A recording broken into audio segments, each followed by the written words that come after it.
Hi friends, ಎಲ್ಲರಿಗೂ ನಮಸ್ಕಾರ. ನಾನು ನಿಮ್ಮ ಪ್ರೀತಿಯ ರಘು. ಮತ್ತೊಂದು ವಿಡಿಯೋಗೆ ಸ್ವಾಗತ. ಈಗಾಗಲೇ ನೀವು ತಮ್ಲೈನ್ ನೋಡಿರ್ಬೋದು. ಹೌದು, ಬೈಕ್ ಟ್ಯಾಕ್ಸ್ ಇಲ್ಲೀಗಲ್.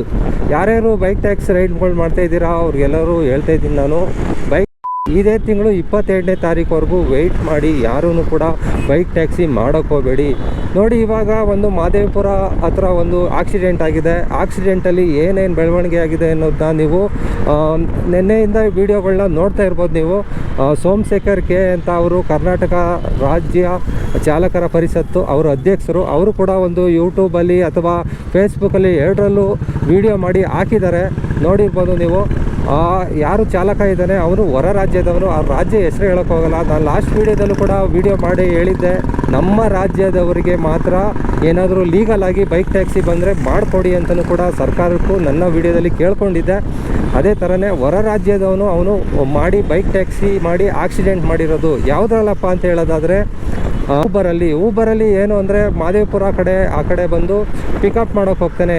ಪಿಕಪ್ ಮಾಡೋಕ್ಕೆ ಹೋದಾಗ ಪಿಕಪ್ ಮಾಡಿಕೊಂಡು ಡ್ರಾಪ್ ಮಾಡೋಕ್ಕೋ ಲೊಕೇಶನ್ಗೆ ಹೋಗ್ಬೇಕಾದ್ರೆ ಈಗಿನ ಪರಿಸ್ಥಿತಿ ರೋಡ್ಗಳು ನೋಡಿರ್ಬೋದು, ಎಷ್ಟು ಹೋಗಿದೆ ನಮ್ಮ ಬೆಂಗಳೂರಲ್ಲಿರೋ ರೋಡ್ಗಳು. ಎಲ್ಲ ಓಲ್ಗಳಾಗ್ಬಿಟ್ಟಿದೆ ರೋಡಲ್ಲ. ಅವೆಲ್ಲ ತೂತ್ ಓಲ್ಗಳು. ಯಾವುದು ಕ್ಲೀನಾಗಿರೋ ರೋಡ್ಗಳು ಇಲ್ಲ. ನೋಡಿ, ನಾನು ಈ ರೋಡಲ್ಲಿ ಓಡಾಡ್ತಾ ಇದ್ದೀನಿ ಅಂದರೆ ವೈಟ್ ಟ್ಯಾಪಿಂಗ್ ರೋಡಲ್ಲಿ. ನಾನು ಇನ್ನೊಂದು ರೂಟಲ್ಲಿ ಹೋಗ್ಬೋದು, ಮೆಜೆಸ್ಟಿಕ್ ಕಡೆಯಿಂದನೂ ನಾವು ನಮ್ಮ ಆಫೀಸ್ ರೂಟ್ಗೆ ಹೋಗ್ಬೋದು. ಆದರೂ ನನಗೆ 15 ಕಿಲೋಮೀಟ್ರು ಜಾಸ್ತಿ ಆದರೂ ಪರವಾಗಿಲ್ಲ ಅಂದ್ಬಿಟ್ಟು ನಾನು ರಿಂಗ್ ರೋಡಲ್ಲಿ ಹೋಗ್ತಾಯಿದ್ದೀನಿ. ಯಾಕಂದರೆ ಬೆಂಗಳೂರಲ್ಲಿ ಅಷ್ಟು ಹೋಗಿದೆ ರೋಡ್ಗಳು.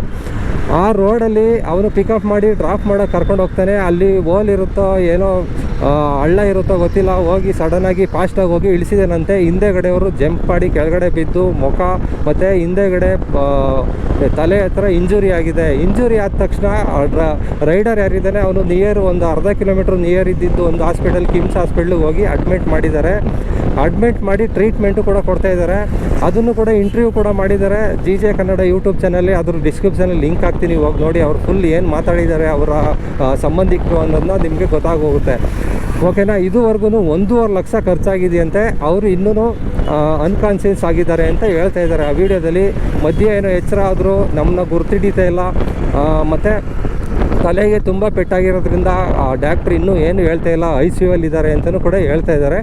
ಇಂಜುರಿ ಆಗಿರೋದು ನಿಜ, ಹಾಸ್ಪಿಟ್ಲಿಗೆ ಅಡ್ಮಿಟ್ ಆಗಿರೋದು ನಿಜ. ನೋಡಿ, ಅದಕ್ಕೆ ಫುಲ್ಲು ನಾನು ಡೀಟೇಲ್ಸ್ ತಿಳ್ಕೊಳ್ಳೋವರೆಗೂ ವೀಡಿಯೋ ಮಾಡೋದು ಬೇಡ ಅಂತ ಮಾಡಿರಲಿಲ್ಲ. ಮೊನ್ನೆಯಿಂದ ಈ ಇನ್ಸಿಡೆಂಟ್ ಆಗಿರೋದು ನಿಜ. ಇವಾಗ ತುಂಬ ಜನ ರೈಡರ್ಸ್ಗಳು ಕೇಳ್ಬೋದು, ಬೈಕ್ ಟ್ಯಾಕ್ಸಿ ನಾವು ಮಾಡ್ತಾ ಇದ್ದೀವಲ್ಲ ಬ್ರೋ, ಕಂಪ್ನಿಯವರು ಇನ್ಶೂರೆನ್ಸ್ ಕೊಡ್ಬೋದಲ್ಲ ಅಂತ ಕೇಳ್ಬೋದು ನೀವೆಲ್ಲ. ಕಂಪ್ನಿಯವರು ಯಾವುದೇ ಥರ ಇನ್ಶೂರೆನ್ಸ್ಗಳನ್ನ ಕೊಡೋಕ್ಕೆ ಆಗೋದಿಲ್ಲ ಕೋರ್ಟಲ್ಲಿ. ಓಕೆನಾ. ಆಕ್ಸಿಡೆಂಟಲ್ ಇನ್ಶೂರೆನ್ಸ್ ಅಂದ್ಬಿಟ್ಟು ಅದು ಥರ್ಡ್ ಪಾರ್ಟಿ ವೆಬ್ಸೈಟಿಂದ ಬರುತ್ತೆ. 5 ಲಕ್ಷನೋ 10 ಲಕ್ಷನೋ ಆ ಇನ್ಶೂರೆನ್ಸ್ಗಳನ್ನ ಕಂಪ್ನಿಯವರು ರಿಜಿಸ್ಟರ್ ಆಗಿದ್ದರೆ ಕೊಡ್ಬೋದು. ಇದು ನೀವು ಆರ್ಡ್ರುಗಳು ಕಸ್ಟಮರ್ ಬುಕ್ ಮಾಡುವಾಗ 5 ರೂಪಾಯಿ 10 ರೂಪಾಯಿ ಎಕ್ಸ್ಟ್ರಾ ಕೊಟ್ಟಿರ್ತಾರಲ್ಲ, ಅದೇ ಅಮೌಂಟಲ್ಲಿ ಆಕ್ಸಿಡೆಂಟ್ಸ್ ಇನ್ಶೂರೆನ್ಸ್ಗಳು ಅಂತ ಏನಿರುತ್ತೆ ಆ ರೈಡ್ಗೆ ಬುಕ್ ಆಗಿರುತ್ತೆ ನಿಜ. ಅದನ್ನು ಕ್ಲೈಮ್ ಮಾಡ್ಕೊಳ್ಳೋದು ಕೋರ್ಟಲ್ಲಿ ಕಷ್ಟ. ಕೋರ್ಟಲ್ಲಿ ಅದು ತಗೊಳ್ಳಲ್ಲ. ಓಕೆನಾ. ಇವಾಗ ಊಬರ್ ಕಂಪ್ನಿಯವ್ರಿಗೆ ಇದ್ದಾರೆ, ಅವರು ಏನು ರೆಸ್ಪಾನ್ಸ್ ಮಾಡ್ತಾ ಇಲ್ಲ ಅಂತ ಆಪಾದನೆ ಮಾಡ್ತಾ ಇದ್ದಾರೆ. ನೋಡಿ, ಅವರ ಸಂಬಂಧಿಕರು ಅದ್ರ ವಿಡಿಯೋದಲ್ಲೂ ಇದೆ ನಿಮಗೆ. ಯಾವುದೇ ಥರ ನಮಗೆ ಇವಾಗ ಕಂಪ್ಲೇಂಟ್ ಮಾಡಿದ್ದೀವಿ, ಯಾವುದೇ ಥರ ಅವರು ಕಾಲ್ ಬ್ಯಾಕು ಕೂಡ ಮಾಡಿಲ್ಲ, ಎಮರ್ಜೆನ್ಸಿ ಕಾಲ್ ಬ್ಯಾಕು ಕೂಡ ಮಾಡಿಲ್ಲ, ನಮ್ಗೆ ಯಾವುದೇ ಥರ ರೆಸ್ಪಾನ್ಸ್ ಕೂಡ ಮಾಡಿಲ್ಲ ಅಂತ ಹೇಳಿದ್ದಾರೆ. ಓಕೆನಾ.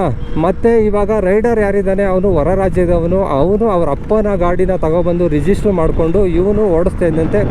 ಅವನಿಗೆ 19 ವರ್ಷ ಅಂತೆ ವಯಸ್ಸು. ಅವನು ಬಂದು ಫಾಸ್ಟಾಗಿ ಬಂದು ಹಳ್ಳದಲ್ಲಿ ಇಳಿಸಿ ಅವ್ರನ್ನ ಬೀಳಿಸಿ ಆಕ್ಸಿಡೆಂಟ್ ಮಾಡಿದ್ದಾನೆ. ಅವನೇ ಕರ್ಕೊಬಂದು ಹಾಸ್ಪಿಟ್ಲಿಗೆ ಅಡ್ಮಿಟ್ ಮಾಡಿದ್ದಾನೆ.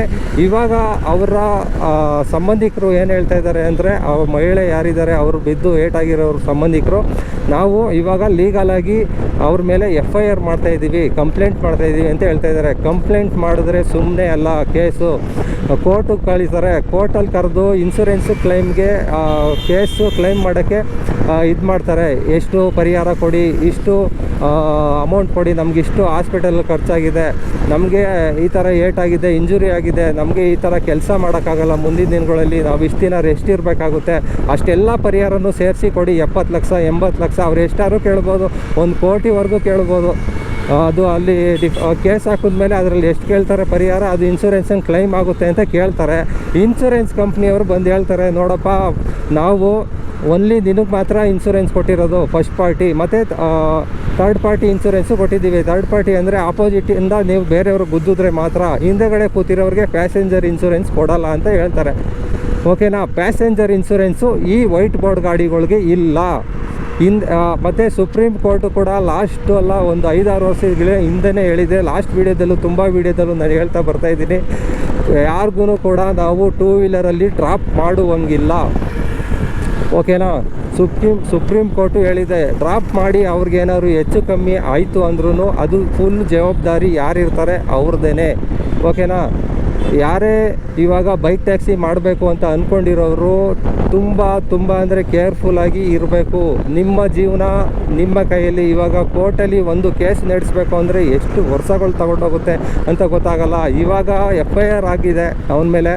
FIR criminal plus civil case ಎರಡೂ ಬುಕ್ ಆಗಿರುತ್ತೆ. ಕ್ರಿಮಿನಲ್ ಕೇಸ್ ಅಂದರೆ ಇವಾಗ ಆಕ್ಸಿಡೆಂಟ್ ಮಾಡಿ ಬಿದ್ದು ಏಟಾಗಿದೆ, ಅದಕ್ಕೊಂದು ಕೇಸು. ಮತ್ತು ಸಿವಿಲ್ ಕೇಸಲ್ಲಿ ಇನ್ಸೂರೆನ್ಸ್ ಕ್ಲೈಮ್ ಬರುತ್ತೆ. ಇನ್ಸೂರೆನ್ಸ್ ಕ್ಲೈಮ್ ಮಾಡೋಕ್ಕೆ ಕಂಪ್ನಿಯವ್ರು ಮಾತ್ರ ಒಪ್ಪಲ್ಲ. ಇನ್ಸೂರೆನ್ಸ್ ಕಂಪ್ನಿಯವರು ಗ್ಯಾರಂಟಿ ಕೊಡೋದೇ ಇಲ್ಲ. ಹಿಂದಗಡೆ ಕೂತಿರೋರಿಗೆ ವೈಟ್ ಬೋರ್ಡಲ್ಲಿ ಬೈಕ್ ಟ್ಯಾಕ್ಸಿ ಮಾಡ್ತಿದ್ದೆ ನಾನು, ಹಿಂದಗಡೆ ಅವ್ರು ಬಿದ್ದೋದ್ರು ಅಂತ ಕೊಡೋದೇ ಇಲ್ಲ.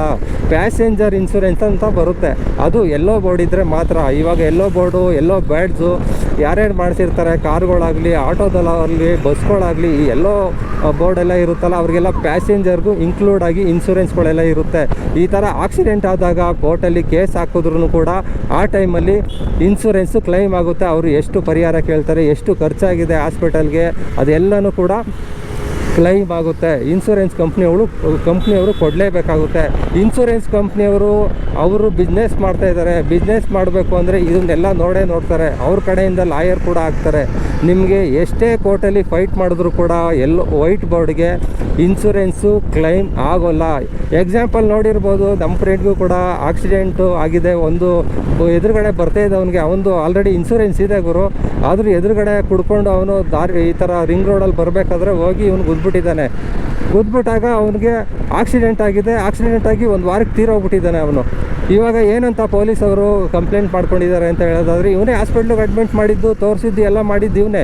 1 ವಾರ ಆದಮೇಲೆ ತೀರೋಗ್ಬಿಟ್ಟಿದ್ದಾರೆ. ಆದರೂ ಪೊಲೀಸವರು ಚಾರ್ಜ್ ಶೀಟಲ್ಲಿ ಮತ್ತು ಅವ್ರ ಕಂಪ್ಲೇಂಟಲ್ಲಿ ಏನಂತ ತೊಗೊಂಡಿದ್ದಾರೆ ಅಂತ ಹೇಳೋದಾದರೆ, ಹಿಟ್ ಆ್ಯಂಡ್ ರನ್ ಅಂತ ತೊಗೊಬಿಟ್ಟು ಕ್ರಿಮಿನಲ್ ಕೇಸ್ ಹಾಕಿದ್ದಾರೆ.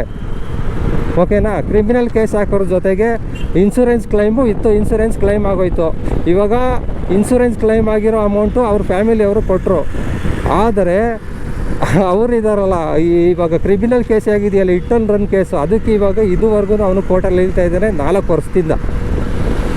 ವರ್ಷದಿಂದ ಆಲ್ರೆಡಿ ಇನ್ಸೂರೆನ್ಸ್ ಇದ್ದು ಎದುರುಗಡೆಯವನು ಗುದ್ದಿದ್ರು ಪೊಲೀಸ್ ಅವ್ರು ಬರೆದಿರೋ ಚಾರ್ಜ್ ಶೀಟ್ ಆಧಾರದ ಮೇಲೆ, ಅವ್ರು ತಗೊಂಡಿರೋ ಕಂಪ್ಲೇಂಟ್ ಬರ್ಕೊಂಡಿರೋ ಆಧಾರದ ಮೇಲೆ ಕಂಪ್ಲೇಂಟು ಪೊಲೀಸ್ ಅವರೇ ಇದು ಮಾಡ್ಕೊಂಡಿದ್ದಾರೆ. ಈ ಥರ ಆಕ್ಸಿಡೆಂಟ್ ಆಗಿದೆ ಅಂತ ಹಾಸ್ಪಿಟ್ಲ್ ಅವರು ಇನ್ಫಾರ್ಮ್ ಮಾಡಿದ್ದಾರೆ. ಅವರೇ ಕೂಡ ಈ ಥರ ಕಂಪ್ಲೇಂಟಲ್ಲಿ ಬರ್ಕೊಂಡಿದ್ದಾರೆ, ಹಿಟ್ ಆ್ಯಂಡ್ ರನ್ ಅಂತ ಬರ್ಕೊಂಡಿದ್ದಾರೆ. ಇವಾಗ ಹಿಟ್ ಆ್ಯಂಡ್ ರನ್ ಕೇಸ್ನ ಅವನು ಇನ್ನೂ ತೊಳ್ಕೊಂಡು ಹೋಗ್ತಾ ಇದೆ. ತಿಂಗಳಿಗಿಲ್ಲ ಅಂದರೂ 5,000 ರೂಪಾಯಿ ಖರ್ಚಾಗ್ತಾ ಇದೆ ಅವನಿಗೆ ಕ್ರಿಮಿನಲ್ ಕೇಸ್ಗೆ. ಸಿವಿಲ್ ಕೇಸು ಮುಗಿದೋಯ್ತು, ಅದು 3 ವರ್ಷದಲ್ಲಿ ಅದು 20 ಲಕ್ಷ ಏನೋ ಸೆಟಲ್ ಮಾಡಿಕೊಂಡ್ರು. ಅದನ್ನು ಸಿವಿಲ್ ಕೇಸಲ್ಲಿ ಅದು ಕ್ಲೋಸ್ ಆಯಿತು. ಇವಾಗ ಕ್ರಿಮಿನಲ್ ಕೇಸು ಇನ್ನೂ ನಡೀತಾ ಇದೆ. ಓಕೆನಾ. ಇವಾಗ ಅವ್ರು ಆಕ್ಸಿಡೆಂಟ್ ಆಗಿ ತೀರೋಗಿದ್ದಾನಲ್ಲ, ಅದರಿಂದ ಇವನಿಗೆ ತುಂಬ ಇಶ್ಯೂಗಳಾಗೋಗಿದೆ. ಇವನೇ ಹಾಸ್ಪಿಟ್ಲಿಗೆ ತೋರಿಸಿದ್ದು, ಎಲ್ಲ ಮಾಡಿದ್ದು ಇವನೇ. ಇದನ್ನು ಸಬ್ಮಿಟ್ ಮಾಡ್ತಾ ಇದ್ದಾನೆ, ಎಲ್ಲನೂ ಬಿಲ್ಸ್ಗಳು ಅವೆಲ್ಲ ತೋರಿಸ್ತಾ ಇದ್ದಾನೆ. ಆದ್ರೂ ಕೂಡ ಅಲ್ಲಿ ಪೊಲೀಸವರು ಬರೆದಿರೋದ್ರಿಂದ, ಹಿಟ್ ಆ್ಯಂಡ್ ರನ್ ಕೇಸ್ ಅಂತ ಬರೆದಿರೋದ್ರಿಂದ ಇನ್ನೂ ಕೂಡ ಕೋರ್ಟಲ್ಲಿ ವಾದ ವಿವಾದ ನಡೀತಾ ಇದೆ. ಇವಾಗ ಅರ್ಥ ಆಯಿತು ಅನಿಸುತ್ತೆ, ಯಾರ್ಯಾರು ಬೈಕ್ ಟ್ಯಾಕ್ಸಿ ರೈಡ್ಗಳು ಮಾಡ್ತಾಯಿದ್ದೀರಾ, ಮುಂದೆ ಇದ್ದವನಿಗೂ ಗುದ್ದಿರೋನಿಗೂ ಕಷ್ಟ. ಓಕೆನಾ. ಮುಂದೆಯಿಂದ ಬಂದವ್ರಿಗೂ ಗುದ್ರೂ ಕಷ್ಟ, ಹಿಂದೆಗಡೆ ಕೂತಿದ್ರೆ ಇನ್ನೂ ಡಬಲ್ ಕಷ್ಟ.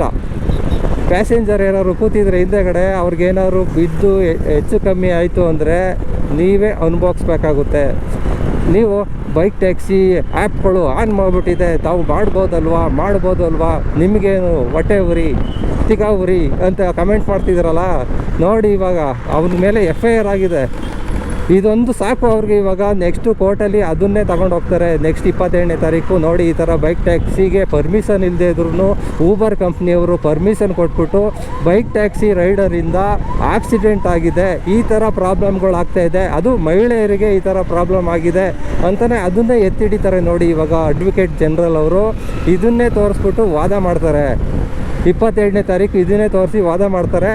ನೋಡಿ ಬೈಕ್ ಟ್ಯಾಕ್ಸಿಗೆ ಬರೋ ಚಾನ್ಸಸ್ಗಳಿತ್ತು. ಇದರಿಂದ ಕಂಪ್ನಿಯವರು ಆ ಥರ ಬಿದ್ದು ಕಂಪ್ನಿ ರೈಡರ್ಸ್ಗಳಿಗೆ ಈ ಥರ ಇದು ಬೈಕ್ ಟ್ಯಾಕ್ಸಿ ರೈಡರ್ಸ್ಗಳಿಗೆ ಮಿಸ್ಗೈಡ್ ಮಾಡಿ ಎಲ್ಲರಿಗೂ ಬೈಕ್ ಟ್ಯಾಕ್ಸಿ ಮಾಡೋ ಥರ ಮಾಡಿದ್ದಾರೆ. ಕೋರ್ಟಲ್ಲಿ ಏನಂತ ಹೇಳಿತ್ತು, ಬೈಕ್ ಟ್ಯಾಕ್ಸಿ ಇನ್ನೂ ಇಲ್ಲೀಗಲ್, ಮಾಡುವಂಗಿಲ್ಲ ಅಂತಲೂ ಕೂಡ ಹೇಳಿತ್ತು. ಅದ್ರ ಜೊತೆಗೆ ಬೈಕ್ ಟ್ಯಾಕ್ಸಿ ರೈಡರ್ಸ್ಗಳಿಗೆ ಕಿರುಕುಳ ನೀಡುವಂತಿಲ್ಲ ಅಂತಲೂ ಕೂಡ ಬೈಕ್ ಟ್ಯಾಕ್ಸಿ ಹೇಳಿತ್ತು ಹೈಕೋರ್ಟ್. ಅದನ್ನೇ ಇವರು ಇಟ್ಕೊಂಡು ಕಿರುಕುಳ ನೀಡುವಂತಿಲ್ಲ ಬೈಕ್ ಟ್ಯಾಕ್ಸಿ ರೈಡರ್ಸ್ಗೆ ಅಂತ ಅದನ್ನೇ ಒಂದು ಹೋಲ್ಡ್ ಇಟ್ಕೊಂಡು ಇವರು ಬೈಕ್ ಟ್ಯಾಕ್ಸಿ ಅಪ್ಲಿಕೇಶನಲ್ಲಿ ಆಕ್ಟಿವೇಟ್ ಮಾಡಿಬಿಟ್ರು. ಆಕ್ಟಿವೇಟ್ ಮಾಡಿ ಅದನ್ನು ಬೈಕ್ ಟ್ಯಾಕ್ಸಿ ಅನ್ನೋದು ತೆಗೆದಾಕ್ಬಿಟ್ಟು ಬೈಕ್ ಡೈರೆಕ್ಟ್ ಅಂತ ಮಾಡಿಬಿಟ್ಟು ಇದು ಲೀಡ್ ಜನ್ರೇಷನ್ ಸರ್ವೀಸು ಅನ್ನೋ ಥರ ಮಾಡಿ ಇವಾಗ ಬೈಕ್ ಟ್ಯಾಕ್ಸಿ ಸರ್ವಿಸ್ಗಳನ್ನ ಕೊಡ್ತಾಯಿದ್ದಾರೆ. ಕಸ್ಟಮರ್ಗೆ ಡೈರೆಕ್ಟ್ ವೆರಿಫೈ ಕಸ್ಟಮರ್ಗಳನ್ನ ಮಾಡ್ತೀವಿ, ಯಾವುದೇ ಥರ ಕಮಿಷನ್ ತೊಗೊಳ್ಳಲ್ಲ, ಆ ಥರ ಫುಲ್ ಅಮೌಂಟ್ ಕೊಡ್ತೀವಿ, ಈ ಥರ ಫುಲ್ ಅಮೌಂಟ್ ಕೊಡ್ತೀವಿ, ನಾವು ಯಾವುದೇ ಥರ ಕಮಿಷನ್ಗಳು ತೊಗೊಳ್ಳಲ್ಲ ಅಂದ್ಬಿಟ್ಟು ಬೈಕ್ ಟ್ಯಾಕ್ಸಿ ರೈಡರ್ಗಳಿಗೆ ಆಸೆಗಳನ್ನ ಹುಟ್ಟಿಸ್ಬಿಟ್ಟು ಇವಾಗ ಬೈಕ್ ಟ್ಯಾಕ್ಸಿ ರೈಡ್ಗಳನ್ನ ಮಾಡ್ತಾಯಿದ್ದೀರಾ. ನಾವು ತುಂಬ ಅಂದರೆ ತುಂಬ ವೀಡಿಯೋದಲ್ಲೂ ಪ್ರತಿ ಒಂದು ವೀಡಿಯೋದಲ್ಲೂ ಹೇಳ್ತಾ ಇದ್ದೀನಿ, ನೀವು ಬೈಕ್ ಟ್ಯಾಕ್ಸಿ ರೈಡರ್ಗಳಿಗೆ ಯಾವುದೇ ಥರ ಕಿರುಕುಳ ನೀಡಲ್ಲ. ಆದರೆ ಹೆಚ್ಚು ಕಮ್ಮಿ ಆದರೆ ಇನ್ಶೂರೆನ್ಸು ಗ್ಯಾರಂಟಿ ಕ್ಲೈಮ್ ಆಗೋಲ್ಲ. ಅದನ್ನು ಮೀರಿ ನೀವು ಬೈಕ್ ಟ್ಯಾಕ್ಸಿ ರೈಡ್ಗಳನ್ನ ಮಾಡ್ತೀನಿ ಗುರು, ಇವಾಗೇನು ಪ್ರಾಬ್ಲಮ್ಮು, ಕಿರುಕುಳ ನೀಡಲ್ವಲ್ಲ ಯಾರೂ ಅಂತ ಹೇಳೋದಾದರೆ ನಿಮ್ಮ ಇಷ್ಟ, ಮಾಡ್ಕೊಂಡು ಹೋಗಿ ಅಂತಲೇ ನಾನು ಹೇಳ್ತಾಯಿದ್ದೀನಿ. ಮಾಡಿ ಬಿಡಿ, ಅದು ನಿಮಗೆ ಬಿಟ್ಟಿದ್ದು. ಆದರೆ ಈ ಥರ ಪ್ರಾಬ್ಲಮ್ಗಳು ಬಂದಾಗ ನೀವೇ ಫೇಸ್ ಮಾಡಬೇಕಾಗುತ್ತೆ. ಮತ್ತು ಅವರು ಸೋಮಶೇಖರ್ ಕೆ ಅನ್ನೋರು ಯಾರು ಲೈವಿಗೆ ಬಂದು ಅಥವಾ ವೀಡಿಯೋ ಮಾಡಿ ಹಾಕಿದ್ರು ಯೂಟ್ಯೂಬ್ಗಾಗಲಿ ಫೇಸ್ಬುಕ್ಕಾಗಲಿ, ಅವರು ಕೂಡ ಕರ್ನಾಟಕ ಚಾಲಕರ ಪರಿಷತ್ ಅವರು ಏನು ಅದನ್ನೇ ಹೇಳ್ತಾ ಇದ್ದಾರೆ. ಲಾಸ್ಟು ವೀಡಿಯೋಗಳು ಅವ್ರದ್ದು ಎಲ್ಲ ವೀಡಿಯೋಗಳನ್ನು ನಾನು ನೋಡಿದ್ದೀನಿ. ಆ ವೀಡಿಯೋದಲ್ಲೂ ಕೂಡ ಎಲ್ಲ ವೀಡಿಯೋದಲ್ಲೂ ಹೇಳ್ತಾ ಇದ್ದಾರೆ, ಬೈಕ್ ಟ್ಯಾಕ್ಸಿ ವೈಟ್ ಬೋರ್ಡಲ್ಲಿ ಮಾಡ್ತಿರೋದು ಇಲ್ಲಿಗಲ್ಲು, ಅದಕ್ಕೆ ಯಾವುದೇ ಥರ ಇನ್ಶೂರೆನ್ಸ್ ಕ್ಲೈಮ್ ಆಗೋಲ್ಲ ಅನ್ನೋದು ಅವ್ರು ಹೇಳ್ತಾ ಇರೋದು ನಿಜ. ಮತ್ತು ಅವರು ಏನು ಚಾಲೆಂಜ್ ಮಾಡ್ತಾಯಿದ್ದಾರೆ ಅಂತ ಹೇಳೋದಾದರೆ, ಬೈಕ್ ಟ್ಯಾಕ್ಸಿ ಯಾರು ಸಂಘಗಳು ಕಟ್ಕೊಂಡಿದ್ದೀರಾ, ಇಬ್ಬರು ಸಂಘ ಇರೋದು ಇಲ್ಲ ಸರ್, 3 ಸಂಘ ಇರೋದು. 3 ಸಂಘದವರು ಯಾರೂ ಕೂಡ ಹೇಳಿಲ್ಲ, ಕೋರ್ಟು ಆದೇಶ ಬರೋವರೆಗೂ ನೀವು ಬೈಕ್ ಟ್ಯಾಕ್ಸಿ ಮಾಡಿ ಅಂತಲೂ ಹೇಳಿಲ್ಲ. ಓಕೆನಾ, ಬೈಕ್ ಟ್ಯಾಕ್ಸಿ ಮಾಡಬೇಡಿ ಅಂತಲೇ 3 ಸಂಘದ ಯಾರ್ಯಾರು ಅಧ್ಯಕ್ಷರಿದ್ದಾರೆ ಎಲ್ಲರೂ ಕೂಡ ಹೇಳಿದ್ದಾರೆ. ವೀಡಿಯೋಗಳನ್ನ ಚೆಕ್ ಮಾಡಿ. ಅವರು ನೀವು ಈ ಥರ ಪ್ರಾಬ್ಲಮ್ ಮಾಡಿಕೊಂಡ್ರೆ ನಾವು ಬರೋದು ಇಲ್ಲ ಅಂತಲೂ ಕೂಡ ಎಲ್ಲ ವೀಡಿಯೋದಲ್ಲೂ ಕೂಡ ಹೇಳಿದ್ದಾರೆ. ಹೋಗಿ ಚೆಕ್ ಮಾಡ್ಕೊಳ್ಳಿ. ನಾನು ಅವ್ರ ವೀಡಿಯೋಗಳ್ನು ಫಾಲೋಅಪ್ ಮಾಡ್ತಾಯಿದ್ದೀನಿ, ಎಲ್ಲ ಅಧ್ಯಕ್ಷರ ವೀಡಿಯೋಗಳ್ನು ನೋಡ್ತಾ ಇದ್ದೀನಿ. ಅದರಲ್ಲೂ ಕೂಡ ಎಲ್ಲರೂ ಕೂಡ ನಾವು ಬೈಕ್ ಟ್ಯಾಕ್ಸಿ ರೈಡರ್ಗಳು ನೀವು ಬಂದು ಆಕ್ಸಿಡೆಂಟ್ ಮಾಡಿಕೊಂಡ್ರೆ ಇದು ಮಾಡಿಕೊಂಡ್ರೆ ನಾವು ತೊಂದರೆಗಳಾದರೆ ನಾವು ಬರೋಲ್ಲ ಅಂತ ಹೇಳಿದ್ದಾರೆ. ಅವರು ಇಲ್ಲಿಗಲ್ ಅಂತಲೇ ಹೇಳ್ತಾ ಇದ್ದಾರೆ. ಪಾರ್ಸಲ್ ಡೆಲಿವರಿ, ಸ್ವಿಗ್ಗಿ, ಝೊಮ್ಯಾಟೊ ಅವನ್ನೇ ಮಾಡ್ಕೊಂಡು ಹೋಗಿ 22 ಸೆಪ್ಟೆಂಬರ್ವರೆಗೂ ವೆಯ್ಟ್ ಮಾಡಿ ಅಂತಲೇ ಕೂಡ ಎಲ್ಲರೂ ಹೇಳ್ತಾ ಇರೋದು. ಓಕೆನಾ, ಲಾಸ್ಟು ಯಾವಾಗಲೂ ಹೇಳಿದ್ದ ನೀವು ವೀಡಿಯೋ ನೋಡ್ಬಿಟ್ಟು ಇವಾಗ ಹೇಳ್ತಾ ಇದ್ದೀರಾ. ಓಕೆನಾ, ಲಾಸ್ಟು ಬೈಕ್ ಟ್ಯಾಕ್ಸಿ ಆವಾಗ ಮಧ್ಯಂತರ ಆದೇಶದಲ್ಲಿ ಹೇಳ್ತಾ ಇದ್ದೀರಲ್ಲ, ಆ ಟೈಮಲ್ಲಿ ಇದು ಇರೋ ವೀಡಿಯೋಗಳನ್ನೆಲ್ಲ ನೋಡ್ಬಿಟ್ಟು ಮಿಸ್ಟೇಕಾಗಿ ಹೇಳ್ತಾ ಇದ್ದೀರಾ. ಅದೊಂದು ಸ್ವಲ್ಪ ಪರಿಶೀಲನೆ ಮಾಡಿ ನೀವು ಬೈಕ್ ಟ್ಯಾಕ್ಸಿ ಅಧ್ಯಕ್ಷರ ಬಗ್ಗೆ ಒಂದು ಸ್ವಲ್ಪ ಮಾತಾಡ್ಕೊಳ್ಳಿ. ಓಕೆನಾ, ಅವರು ಕೂಡ ಎಲ್ಲರೂ ರಿಜಿಸ್ಟರ್ ಆಗಿದ್ದಾರೆ. ಓಕೆನಾ, ನಿಮ್ಮ ಸಂಘದ ಥರನೇ ಅವರು ರಿಜಿಸ್ಟರ್ ಆಗಿದ್ದಾರೆ. ಇದಿಷ್ಟು ಬಂದು ನಿಮಗೆ ಬೈಕ್ ಟ್ಯಾಕ್ಸಿ ರೈಡರ್ಸ್ಗಳಿದಾರಲ್ಲ ಅವ್ರಿಗೊಂದು ಸಣ್ಣ ಮಾಹಿತಿ ವಿಡಿಯೋ. ನೀವು ಇನ್ಶೂರೆನ್ಸ್ ಇದೆ ಅದಿದೆ ಅಂತ ಧೈರ್ಯವಾಗಿ ಮಾಡೋದಲ್ಲ, ಅದು ಯಾವ ಥರ ಲೀಗಲ್ ಆಗಿರುತ್ತೆ ಅನ್ನೋದ್ರ ಮೇಲೆ ಮುಖ್ಯವಾಗಿರುತ್ತೆ. ಕರ್ನಾಟಕ ಸರ್ಕಾರ ಅದಕ್ಕೆ ಒಂದು ನಿಯಮಗಳನ್ನ ಜಾರಿ ಮಾಡಿ ಎಲ್ಲೋ ಬೋರ್ಡ್ ಮಾಡಿಕೊಟ್ಟು ಅದಕ್ಕೆ ಆದ ಒಂದು ಪ್ಯಾಸೆಂಜರ್ ಇನ್ಶೂರೆನ್ಸ್ ಮಾಡೋವರೆಗೂ ತಾಳ್ಮೆಯಿಂದ ಇರಿ. ಓಕೆನಾ, ಬೇರೆ ಪ್ಲ್ಯಾಟ್ಫಾರ್ಮ್ಗಳು ಇದೆ, ಅದರಲ್ಲಿ ಕೆಲಸ ಮಾಡಿ. ನಾನು ಇವಾಗ ಬೈಕ್ ಟ್ಯಾಕ್ಸಿ ಮಾಡ್ತಾಯಿದ್ದೀನಿ, ನನ್ನ ಹತ್ರನೂ ಕೂಡ ಅಪ್ಲಿಕೇಶನ್ಗಳಿದೆ. ನಾನು ಪಾರ್ಸಲ್ ಡೆಲಿವರಿಗಳು ಮಾಡಿಕೊಂಡು ಪ್ಯಾಕೇಜ್ ಡೆಲಿವರಿ ಪೋರ್ಟರು ಅದರಲ್ಲೆಲ್ಲ ಪ್ಯಾಕೇಜ್ ಡೆಲಿವರಿಗಳು ಮಾಡಿ ಅರ್ನಿಂಗ್ಸ್ ಮಾಡ್ತಾಯಿದ್ದೀನಿ. ಒಂದು ಅರ್ಧ ಅರ್ನಿಂಗ್ಸ್ ಕಮ್ಮಿ ಆಗ್ಬೋದು ಅಷ್ಟೇ, ಇನ್ನೇನಿಲ್ಲ. ಈ ಥರ ಸಣ್ಣ ಪುಟ್ಟ ಪ್ರಾಬ್ಲಮ್ ಆಯಿತು ಅಂದರೆ ಏನಾಗುತ್ತೆ, ನೀವೇ ಅಲಿಬೇಕಾಗುತ್ತೆ ಕೋರ್ಟ್ಗೆ. ಓಕೆನಾ, ನಿಮ್ಮ ದುಡ್ಡು ಖರ್ಚು ನಿಮ್ಮ ಮಾನಸಿಕವಾಗಿಯೂ ಕೂಡ ನಿಮ್ಮ ಅನುಭವಿಸ್ಬೇಕಾಗುತ್ತೆ, ಹಿಂಸೆ ಅನುಭವಿಸ್ಬೇಕಾಗುತ್ತೆ. ಕೋರ್ಟಿಗೆ ಅಲಿಯೋದು ಸುಮ್ಮನೆ ಅಲ್ಲ ಗುರು. ಓಕೆನಾ, ಎಲ್ಲ ಕೆಲಸ ಕಾರ್ಯಗಳನ್ನ ಏನೇ ಇದ್ರೂ ಬಿಟ್ಬಿಟ್ಟು ನೀವು ಆ ಕೋರ್ಟ್ಗೆ ಹಿಯರಿಂಗ್ಸ್ ಟೈಮ್ಗೆ ಕರೆಕ್ಟಾಗಿ ಹೋಗಲೇಬೇಕಾಗುತ್ತೆ, ಆ ಕೇಸ್ ಮುಗಿಯೋವರೆಗೂ. ಓಕೆನಾ, ಇದಿಷ್ಟು ಬಂದು ಬೈಕ್ ಟ್ಯಾಕ್ಸಿ ರೈಡರ್ಗಳಿಗೆ ಒಂದು ಮಾಹಿತಿ ವಿಡಿಯೋ ಹೇಗನ್ನಿಸ್ತು ಏನು ಅನ್ನೋದನ್ನ ಕಮೆಂಟ್ ಮಾಡಿ. ನಿಮ್ಮ ಫ್ರೆಂಡ್ಸ್ಗಳಿಗೂ ಯಾರ್ಯಾರು ರೈಡರ್ಸ್ಗಳು ಇರ್ತಾರೆ ಅವ್ರಿಗೆಲ್ಲ ಶೇರ್ ಮಾಡಿ. ಓಕೆನಾ, ಈ ವಿಡಿಯೋ ಮುಖಾಂತರ ಕೇಳ್ಕೊಳ್ತೀನಿ. Thank you for watching friends. Have a nice day. Bye take care. Bike taxi right now illegal.